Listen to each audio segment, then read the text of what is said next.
Министре, се наоѓаме во Ерусалим. За прв пат македонска делегација е тука присутна да го превземе светиот оган, да го донесе до Македонија, до македонските православни цркви и храмови.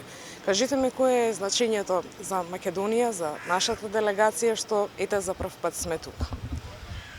На почетокот сакам да изразам мојата чест и задоволство затоа што ја предводам делегацијата на македонската влада и на Македонската православна црква Охридска архиепископија, која што за прв пат ја има честа да може да го превземе благодатниот оган директно од Ерусалим. И тоа е историски чин, веднаш после воведувањето во канонско единство и признавање на нашата света црква. Ова е прва година во која што директно од храмот, со благослов на патриархот Ерусалимски, ќе можеме да го превземеме огнот и да го однесеме во Македонија.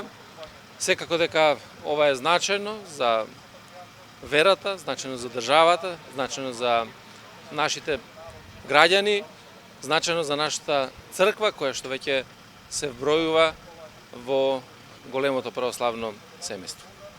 Кажете ми, имаше ли дополнителни потреби од оние протоколи, проверки годинава? Израелската полиција и властите најавија дека тоа ќе биде навистина под засилени контроли.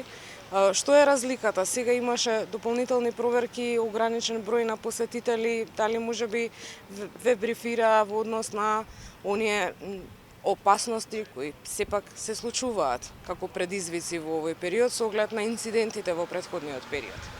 Тоа е одлуки која што си ја носи државата Израел, веројатно над проценките кои што ги прават од безбедносен аспект, и секако најдобро е ние да ги почитуваме сите тие безбедносни протоколи. Впрочем, големото присуство на верници овде во Ерусалим бара и да бидеме навистина со протоколите така како што ги налагаат безбедносните служби, се со цел да се гарантира мирот и стабилноста на сите нас. Така да, мислам дека синоќа на вечерната служба имавме исто така честа да присуствуваме. Нашата црковна делегација беше дел од сите црковни великодостојници овде во Ерусалим.